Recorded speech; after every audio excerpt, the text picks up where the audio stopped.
Hello gin lovers, welcome back. I'm Bobby Freeman and today we're going to be looking at the entire range of Bombay Sapphire to try and work out which is the best one for you guys to spend your hard-earned cash on. Now before we get stuck in, I'd just like to say a huge thank you to Steve Robert for becoming my second ever Patreon. So thank you very, very much, Steve. You are a gentleman and I salute you.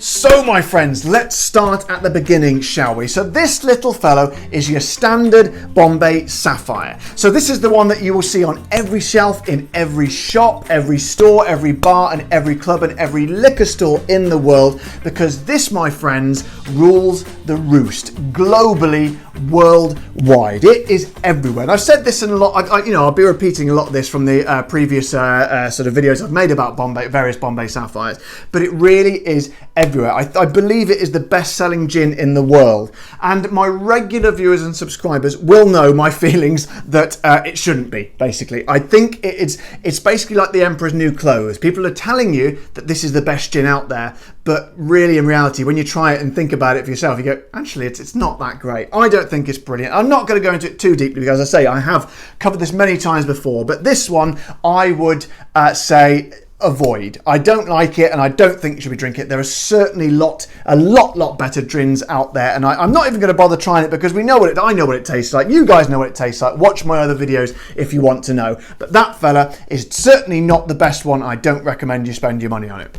Now next up is a gin that's not actually in the lineup here, and I'll tell you for why. There are a few reasons here. The name of it is Bombay Sapphire Star of Bombay, and it's kind of like they're billing it as their premium gin, okay? However, the problem is it's not very premium taste. It's basically the same as this, but they've bolted on a couple of flavours, namely bergamot orange peel and amberette seeds, okay? Now I don't know much about those ingredients, but to me, it just tasted kind of exactly the same, but with a little bit of these two flavours kind of bolted on the end. But essentially, it was adding two flavours to something that wasn't particularly nice in the first place, and that doesn't really cut it for me. It was not very nice. It was. I said at the time it was slightly better. It was slightly better. I will concede that. However, like these guys are all around £20, between £20 and £25, maybe about 23, something like that. But the Star of Bombay was £40, okay, £40, which is ridiculous. It was almost double the price, and for me, for something that's not particularly good, to double the price, I don't see where the justification for that price was coming from. So again, I would, as with this one, I would avoid that, particularly as it costs double the price.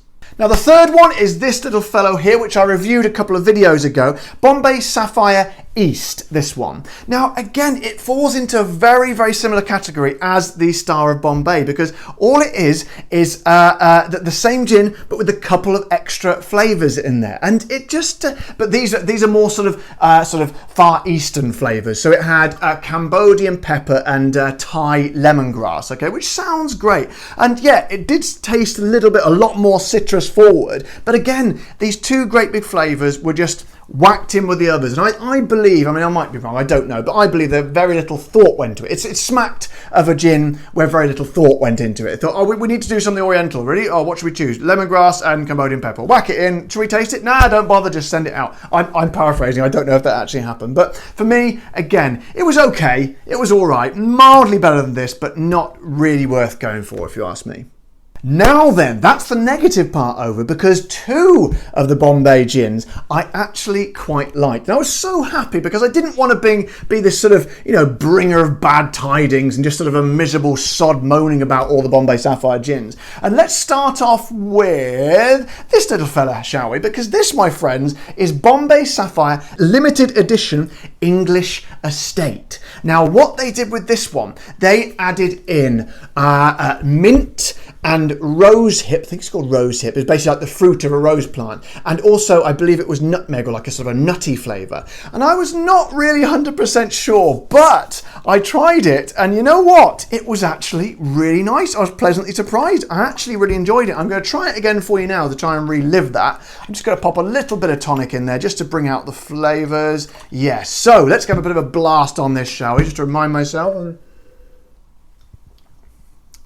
Oh yes, it's still As I said in the review video of this, you can taste a tiny bit of that Bombay Sapphireness. You can taste the legacy, but it's just like 1% of what it was before. But the rest of those flavours really, really offset that sort of the Bombay Sapphire I didn't like very much. And it's beautiful. The mint is very soft, but it's kind of spearminty, but then that's kind of offset with a lovely kind of fruitiness and just sort of a full body of that sort of nutty sort of flavour as well. And for me, it was absolutely lovely, and I'd be quite happy to drink this. It's very, very nice. But the crying shame of this one is it is, as the name suggests, a limited edition. So when it's gone, it's gone. It won't be around forever, which seems crazy for me because it's genuinely very, very nice. So as I said to you before, Bombay people, don't make it a limited edition, roll it out and make it mainstream, because this one is actually quite nice.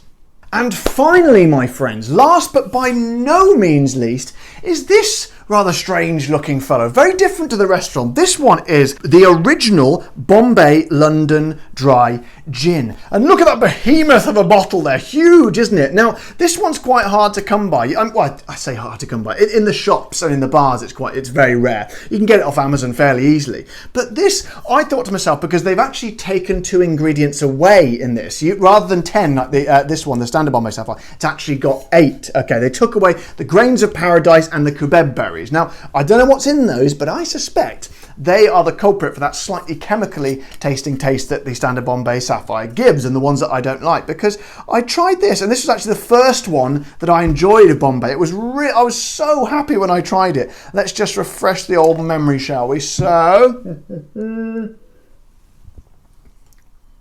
that's great. It's honestly, it's really good.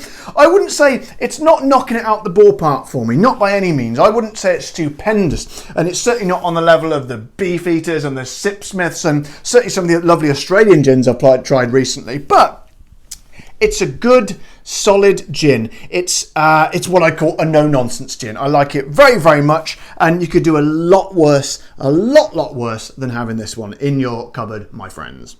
So the question is, out of these 2 fellas, which one is the best? Which one should you choose if you're going to have any Bombay Sapphire?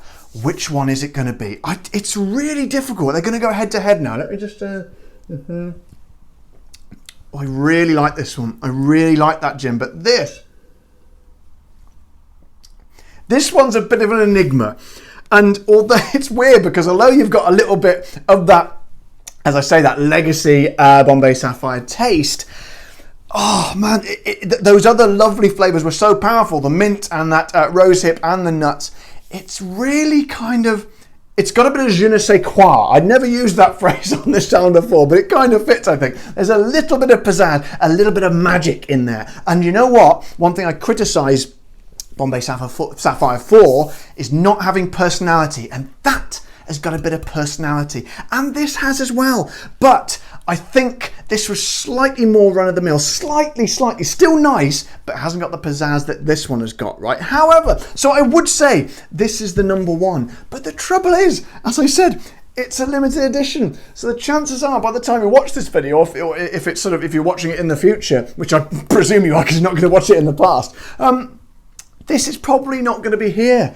So, sadly, by default, this one gets shunted out of the number 1 spot. As long as it's available, I would say that is the number 1 spot. However, by default, this one will pick up that gauntlet. The gauntlet, is that the right expression? That makes it sound like there's going to be a fight, doesn't it? It'll pick up the mantle. That seems like the right word, but I've got to feel it's the wrong word as well. Anyway, it will pick up something, and it will claim the victory from this one. So, my friends, what a strange result, but by default, this one, if you can still get this one, great, that's number 1. If not, then this one, again, is tricky to get hold of, but that is the one to go for when this one is run out, my friends. Now, of course, as always, this is all subjective. They're just my own opinions. You might disagree with me. If you do, then please put a comment in the section below. We'll have a discussion about it. If you did enjoy the video and you found it useful, I certainly hope you did. Don't forget to press the like button and subscribe to my channel, and press the little bell icon so you get notified when all my new videos come out. And of course, check out my new Patreon page where you can see all sorts of exclusive content. But until next time, guys, I will be Bobby Freeman. Thank you very much. Bye-bye.